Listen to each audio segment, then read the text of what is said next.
नमस्कार, आप देख रहे हैं सबसे भरोसेमंद और पंजाब हरियाणा हिमाचल और जम्मू कश्मीर का नंबर 1 न्यूज चैनल जी पंजाब हरियाणा हिमाचल। मैं हूं आपके साथ मोनिका ठाकुर। 25 खबर 25 रिपोर्टर के सफर में हम आपको दिन भर की तमाम 25 बड़ी खबरें दिखाएंगे, लेकिन शुरुआत करने वाले हैं आज की बड़ी खबरों के साथ। मुख्य चुनाव आयोग ने आज उन सभी राज्यों के मुख्य चुनाव अधिकारियों के साथ बैठक की है जहां हाल ही में विधानसभा के चुनाव होने हैं। चुनाव आयोग जल्द ही चुनावों का ऐलान कर सकता है। पंजाब समेत 5 राज्यों में होने वाले विधानसभा चुनाव को लेकर दिल्ली में इलेक्शन कमीशन ऑफ इंडिया की तरफ से मीटिंग बुलाई गई, जिसमें 5 राज्यों के मुख्य चुनाव अधिकारी और पुलिस अधिकारी मौजूद रहे। 5 राज्यों में होने वाले विधानसभा चुनाव को लेकर सरगर्मी बढ़ चुकी है। ताजा घटनाक्रम में निर्वाचन आयोग ने दिल्ली में बैठक की, जिसमें पंजाब, उत्तराखंड, उत्तर प्रदेश, मणिपुर और गोवा के चुनाव अधिकारी और पुलिस अधिकारी शामिल हुए। 3 घंटे तक चली बैठक में चुनाव की तैयारियों से जुड़े पहलुओं पर मंथन किया गया। पंजाब के मुख्य चुनाव आयुक्त वीके सिंह ने बताया कि विधानसभा चुनाव के मद्देनजर सुरक्षा, ईवीएम मशीन, वोटर लिस्ट जैसे मसलों पर चर्चा की गई। बेसिकली देखो, चुनाव की तैयारियों की बड़ी गहरी समीक्षा हुई है, जो क्या क्या तैयारी होना है, जो इसमें काफ़ी मैन पावर ट्रेनिंग, लॉजिस्टिक, मशीनों का, वीवीपैट का, उन सभी चीज़ों की रिव्यू, सभी ठीक है कि नहीं, सभी तैयारी पूरी है कि नहीं, उसकी रिव्यू थी डिटेल। पंजाब में एक ही चरण में चुनाव होने की उम्मीद है। पंजाब के चुनाव आयुक्त का कहना है कि जब मर्जी चुनाव कराएं, उनकी तरफ से पर्याप्त बंदोबस्त किए जा चुके हैं। हमारी तैयारी ऑल मुकम्मल है और जब भी चुनाव की घोषणा होगी तो हम सब काम करने के लिए सक्षम हैं। वीके सिंह ने बताया कि लोगों को जागरूक करने के लिए सोशल मीडिया का इस्तेमाल किया जा रहा है। साथ ही बच्चों की परीक्षाओं के समय को भी ध्यान में रखा गया है। इलेक्शन कमीशन ऑफ इंडिया के सूत्रों के माने तो कल कोड ऑफ कंडक्ट लगने की संभावना बनी हुई है। पंकज कपाही, जी मीडिया, दिल्ली। मिशन 2017 के लिए पंजाब कांग्रेस के अध्यक्ष कैप्टन अमरिंदर सिंह की ओर से किए जा रहे वायदों पर विरोधी पार्टियों ने निशाना साधा है। पंजाब बीजेपी अध्यक्ष विजय सांपला ने कैप्टन अमरिंदर सिंह पर एक बार फिर से तंज कसा है।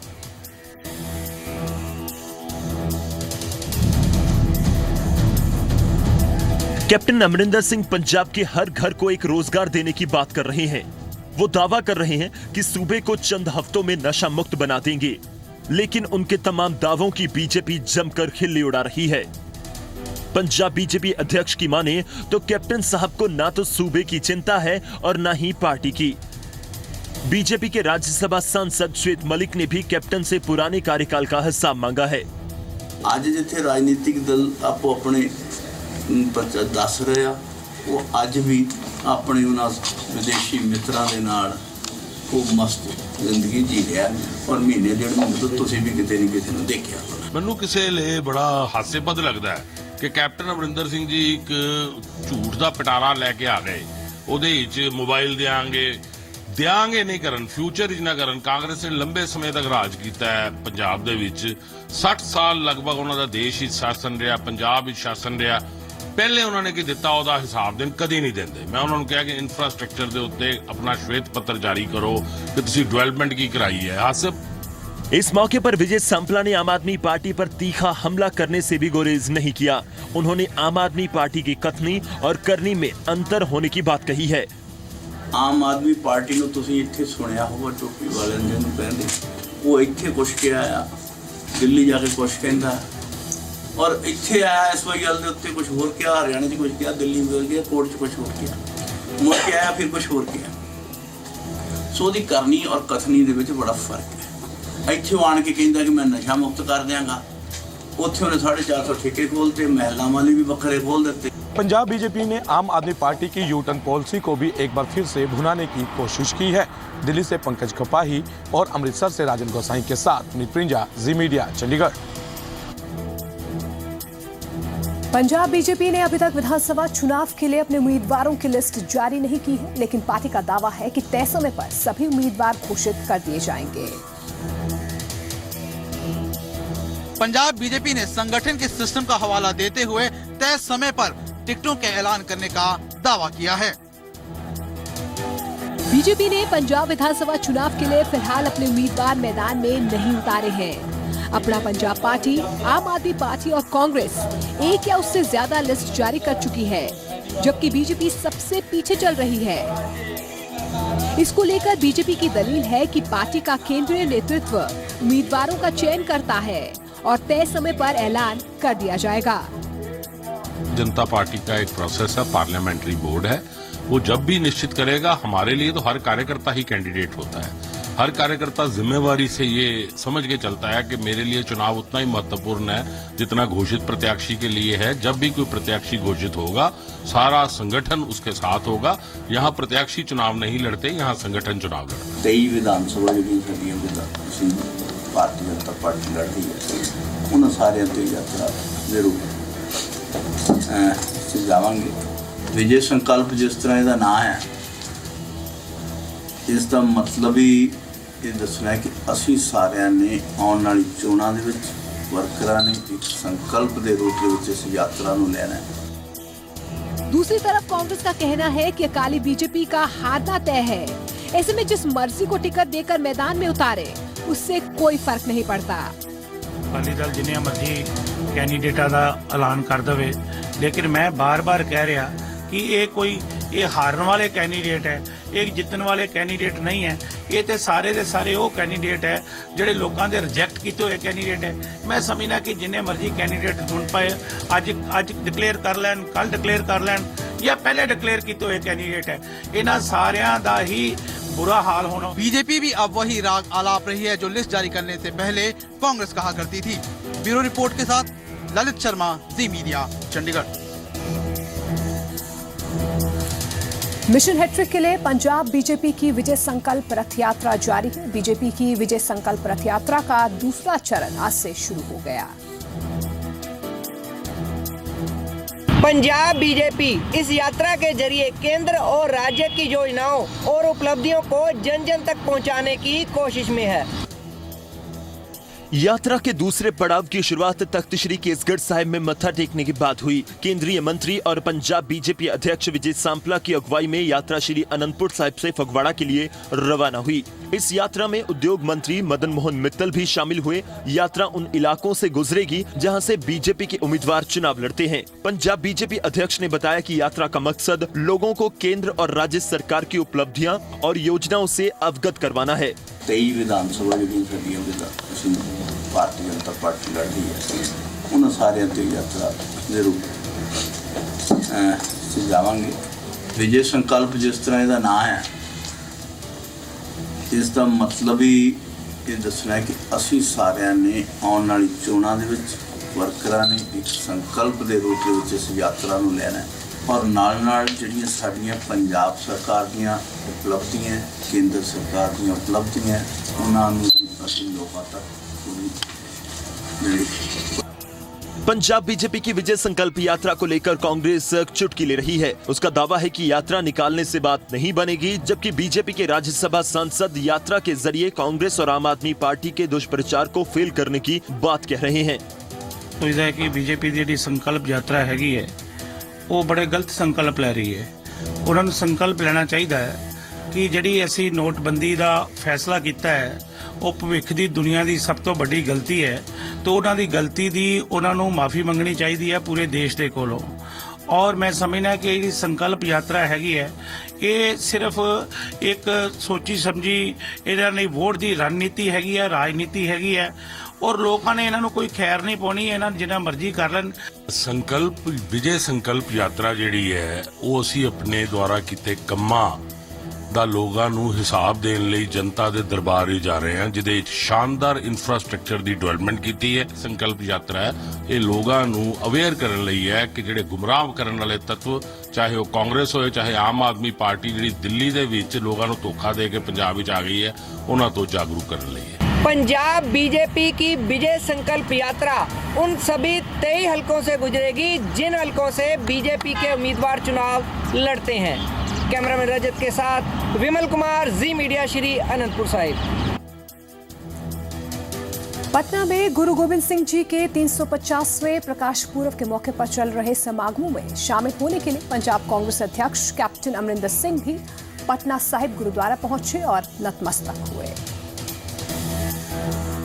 प्रकाश पर्व के आयोजन ने बिहार की छवि को बदलने में पूरी मदद की है। इस आयोजन को लेकर के हालांकि अब सियासत शुरू हो गई है।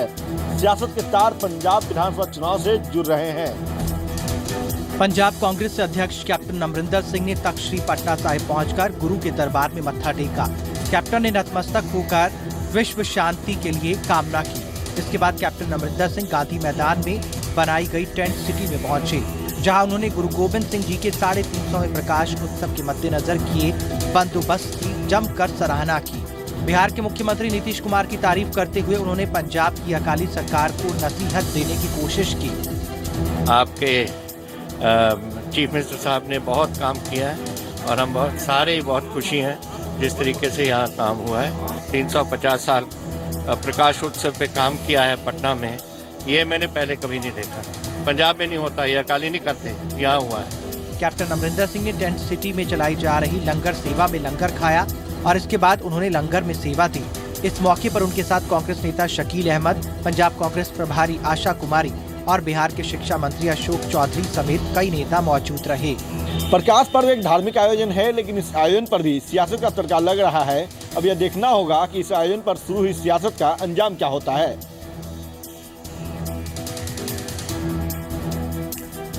गुरु पर्व में पटना सिटी गुरुद्वारा में लोगों का हुजूम नजर आ रहा है। लाखों की तादाद में श्रद्धालु यहां पर गुरुद्वारे में पहुंच रहे हैं। यहां का जायजा लिया जी मीडिया संवाददाता अमित कुमार ने। 350 में गुरु पर्व में बड़े तादाद में श्रद्धालु जो हैं वो गुरुद्वारे में आ रहे हैं। पटना सिटी का गुरुद्वारा है और आप देख रहे हैं कि यहाँ पे किस तरह से लोगों का जनसैलाब उमड़ा है। जिधर देखिए लोग नजर आ रहे हैं।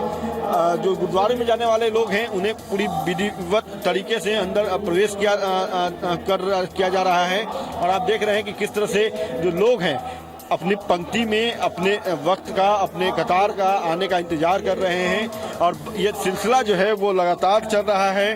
पिछले अगर हम बात कर लें तो जब से ये समारोह शुरू हुआ है तब से इसी तरह से लोग जो हैं वो यहाँ पे खींचे चले आ रहे हैं। हर कोई चाहता है कि इस प्रकाशोत्सव समारोह के दौरान वो गुरु गोविंद सिंह के सामने आकर करके नतमस्तक हो, उनसे मुराद मांगे, उनसे कामना करे और इसमें कई वीवीआईपी भी आए हैं। इसके अलावा कई और वीवीआईपी जो हैं वो यहाँ आ चुके हैं।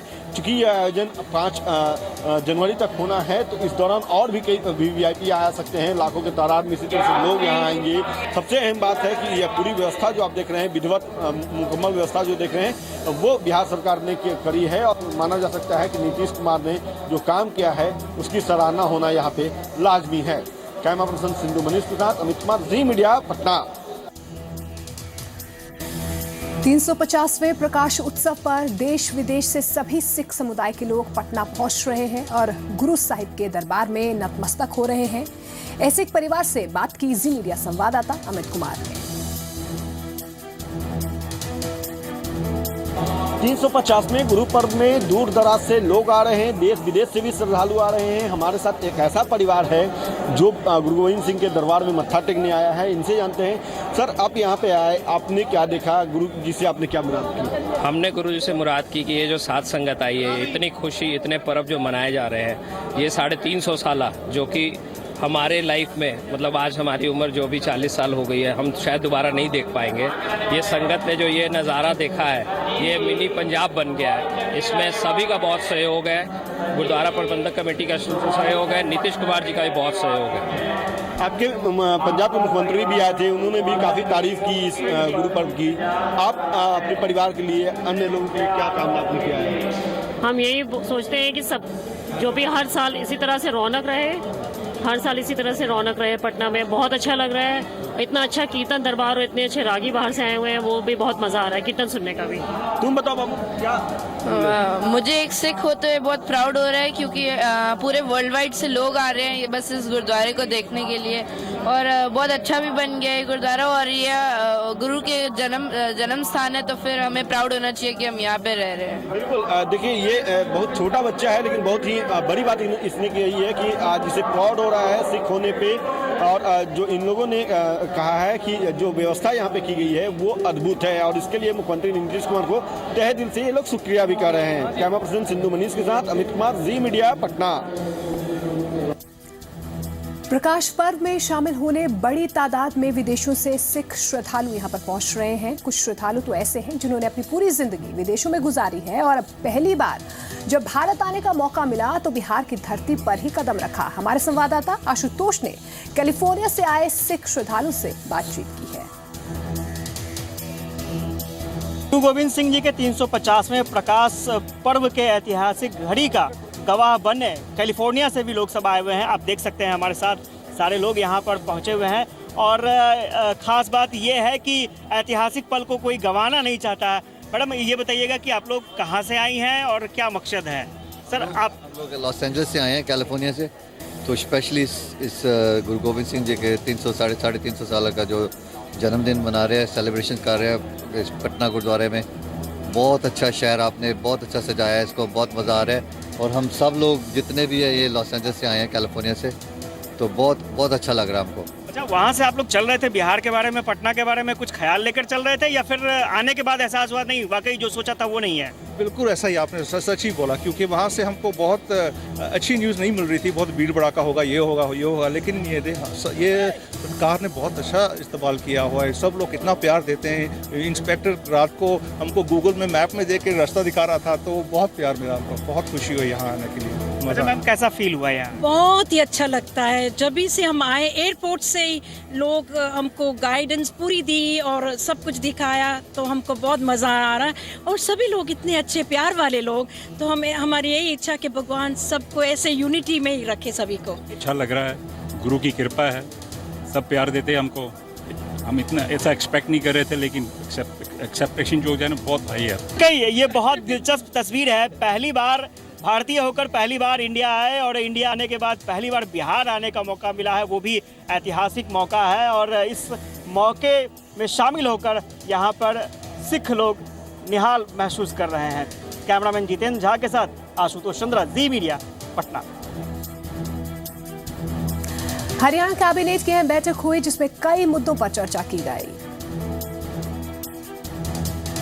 नए साल के बाद हरियाणा कैबिनेट की ये पहली बैठक थी और इस बैठक में हरियाणा नर्सेज काउंसिल और नर्सेज मिडवाइफ्स काउंसिल को मंजूरी दे दी गई है। उसके अलावा अगर हम बात करें तो जो ट्रांसपोर्ट विभाग का इन्फोर्समेंट स्टाफ है उनकी यूनिफॉर्म को भी मंजूरी दे दी गई। यानी अब ओवर स्पीडिंग हो या फिर ओवरलोडिंग हो या फिर ड्रंकन ड्राइविंग हो, उस पर नकेल कसने के लिए इस स्टाफ को जो स्पेशल यूनिफॉर्म है वो दी जाएगी। खाकी रंग की कमीज होगी और खाकी रंग की ही पैंट होगी।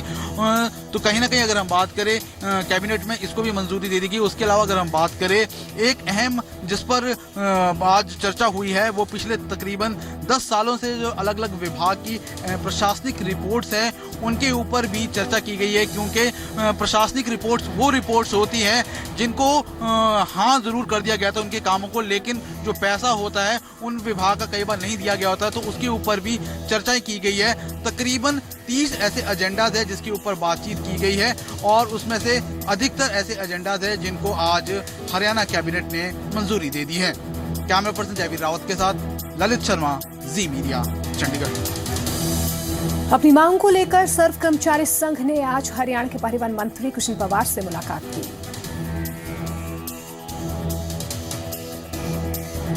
हरियाणा रोडवेज वर्कर्स यूनियन से संबंध रखने वाले कर्मचारियों ने आज प्रदेश के परिवहन मंत्री कृष्णलाल पवार से मुलाकात की। मंगलवार को हरियाणा रोडवेज वर्कर्स से जुड़े सर्व कर्मचारी संघ ने एक बार फिर से प्रदेश के परिवहन मंत्री कृष्ण पवार से मुलाकात की। पवार से मुलाकात के दौरान हरियाणा रोडवेज वर्कर्स यूनियन से संबंधित सर्व कर्मचारी संघ ने वर्कशॉप के तकनीकी स्टाफ को तकनीकी वेतनमान दिए जाने का मुद्दा उठाया। साथ ही कर्मचारियों के एरियर का मुद्दा भी अहम रहा। आज एक सबसे बड़ी बात तो ये हुई कि वो जो पत्र जारी किया था वो पत्र सरकार ने वापस ले लिया है और सभी को तकनीकी वेतनमान देने के लिए मंत्री जी ने कहा है। एक बहुत महत्वपूर्ण बात है कि सभी कर्मचारियों को एरियर देने की हमारी मांग थी। ये 300 करोड़ से ज्यादा हमारा एरियर बनता था, इस पर मंत्री जी ने अभी भी कोई कमिटमेंट नहीं किया। परिवहन मंत्री से मुलाकात के दौरान सर्व कर्मचारी संघ ने वर्कशॉप में रेगुलर कर्मचारियों की भर्ती और साल 2003 से पहले के करीब 400 कर्मचारियों को रेगुलर करने का मुद्दा भी उठाया। परिवहन मंत्री पवार की ओर से सभी पर सकारात्मक भरोसा मिला है। बैठक में कर्मचारियों ने तकनीकी स्टाफ को तकनीकी वेतनमान देने समेत कई मुद्दे उठाए। चंडीगढ़ से ललित शर्मा के साथ विनोद मित्तल, जी मीडिया। सिटी ब्यूटीफुल लगातार स्मार्ट होती जा रही है। यूटी प्रशासन ने प्रॉपर्टी रिकॉर्ड्स को आधार नंबर से लिंक करने के लिए एक ऐप लॉन्च की है। प्रॉपर्टी रिकॉर्ड्स को आधार कार्ड से जोड़ने की दिशा में यूटी प्रशासन ने अपने कदम बढ़ा दिए हैं। आधार एनरोलमेंट में 100% का लक्ष्य हासिल कर चुका सिटी ब्यूटीफुल अगले पायदान पर जाने की तैयारी में है। यूटी प्रशासन का अगला लक्ष्य प्रॉपर्टी रिकॉर्ड्स को आधार नंबर से लिंक करना है, जिसकी शुरुआत यूटी प्रशासक वीपी सिंह बदनौर ने मोबाइल एप्लीकेशन लॉन्च करके की है। चंडीगढ़ प्रशासन का दावा है कि इससे पारदर्शिता बढ़ने के साथ समय की बचत होगी। इस सिस्टम के तहत आंखों की पुतलियों को ऑथेंटिकेट किया जाएगा, जिसके चलते गड़बड़ी के चांस नहीं के बराबर रहेंगे। Now, what are the advantages, the benefits? And let me read out the benefits to you. 100% accuracy of information, since the details are already verified by UIDAI database, Government of India. UT प्रशासन आने वाले दिनों में आधार card को अन्य सुविधाओं के साथ भी जोड़ेगा, जिसमें बच्चों के टीकाकरण की जानकारी, गाड़ियों का पंजीकरण शामिल है। आधार कार्ड को विभिन्न सुविधाओं से लिंक करके आम आदमी की मुश्किलों को आसान करने का दावा किया जा रहा है। नेहा शर्मा, जी मीडिया, चंडीगढ़।